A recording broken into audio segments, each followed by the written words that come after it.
Je donne la parole aux jeunes de l'université de Euromed.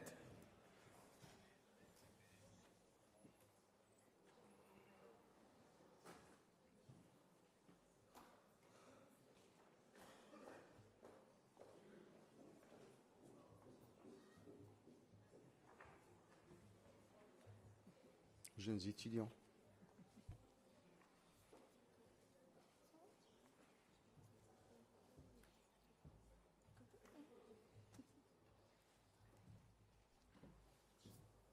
Merci. Honorable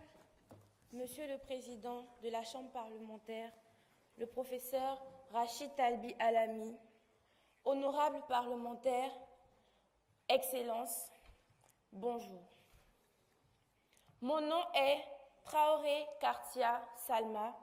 Je suis issue de la Côte d'Ivoire. Je tiens avant tout propos à féliciter mon pays qui a obtenu récemment la Coupe d'Afrique des Nations.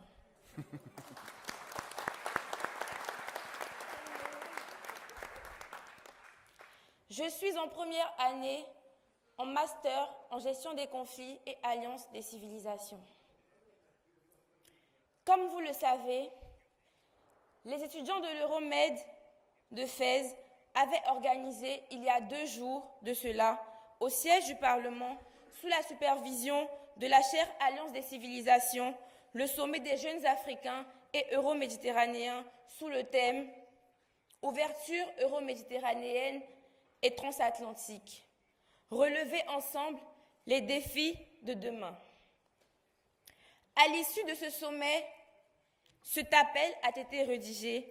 et on a été choisis tous les 6, nous, les jeunes de plusieurs pays de l'Afrique et du pourtour euro-méditerranéen, pour lire cet appel. Nous, étudiants de l'Université Euromed de Fès, Marocains, Africains et Européens, saisissons l'occasion de notre participation au premier sommet des jeunes euro-méditerranéens et africains qui s'est tenu à la Chambre des représentants marocains le 14 février 2024 pour lancer cet appel qui porte sur les promesses d'avenir de notre grande région euro-méditerranéenne et africaine. Nous tenons d'emblée à exprimer nos sincères remerciements à son Excellence le professeur Rachid Talbi Alami, président de la Chambre des représentants du Royaume du Maroc, président de l'Assemblée parlementaire de l'Union pour la Méditerranée, de nous avoir ouvert les portes de la Chambre des représentants pour débattre entre nous sur les défis et enjeux de notre région et pour vous adresser respectueusement cet appel. Considérant que cette région connaît actuellement des mutations profondes causées par une géopolitique fluctuante, des conflits divers mettant en péril le vivre ensemble, une intervention accrue d'autres puissances et une instabilité inquiétante dans de nombreux pays, considérant les impacts négatifs du changement climatique qui participe à la raréfaction des ressources en eau, à l'insécurité alimentaire et à la malnutrition, à l'augmentation de la pauvreté, surtout sur le continent africain, et à l'émergence ou la réémergence de maladies de tout genre. Considérant que ces effets accentuent les inégalités sociales et creusent le fossé entre l'Europe et l'Afrique, avec une tendance pour la jeunesse de s'aventurer dans la voie de la migration et l'immigration, qui ne peuvent être empêchées par aucune politique et stratégie sécuritaire, si ce n'est par la stabilité et le développement du continent africain,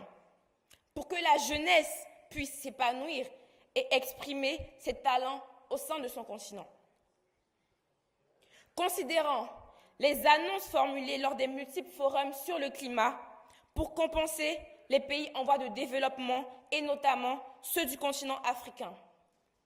Tenant compte de l'importance des initiatives singulières et salutaires du Royaume du Maroc, mises en œuvre dans le but d'œuvrer pour une intégration économique entre l'Europe et l'Afrique, autour de projets structurants, à même d'assurer un co-développement et une prospérité partagée. Tenant compte du rôle singulier et moteur du Royaume du Maroc, tant en matière de politique euro-méditerranéenne de voisinage, reconnaissant le rôle pionnier du Royaume chérifien pour la coopération économique Sud-Sud, Afrique, avec des investissements singuliers et importants en Afrique subsaharienne, et le partage de son savoir-faire dans plusieurs secteurs économiques et technologiques,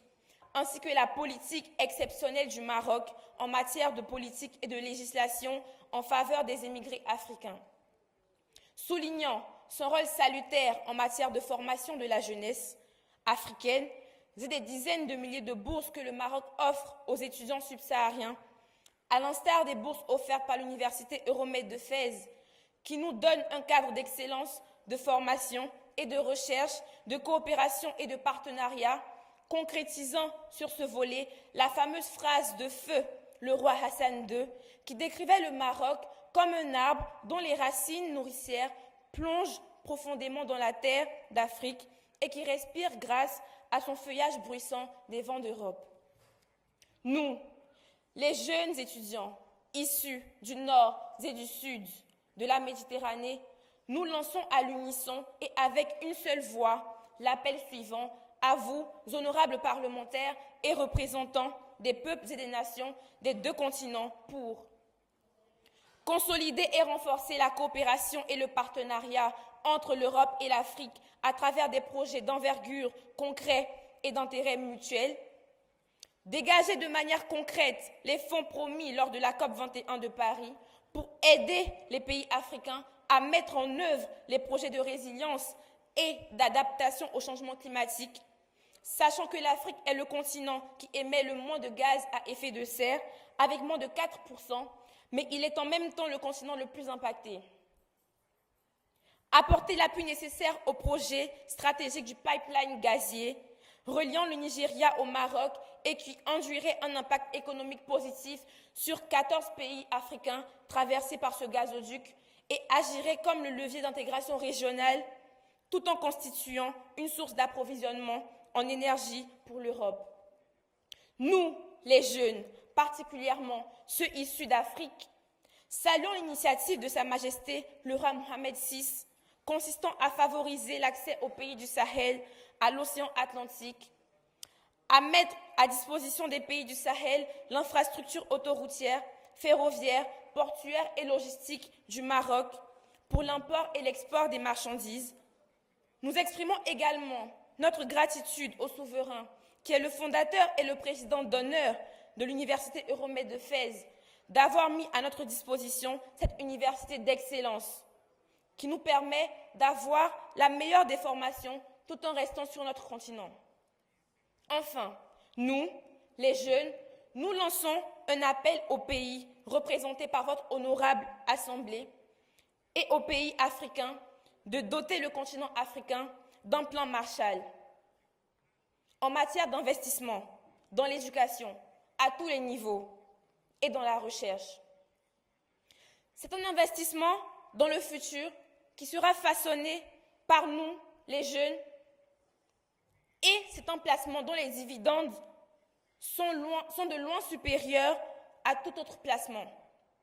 Et c'est aussi le vrai rempart contre la pauvreté, la radicalisation, le terrorisme et l'immigration illégale. Nous vous remercions.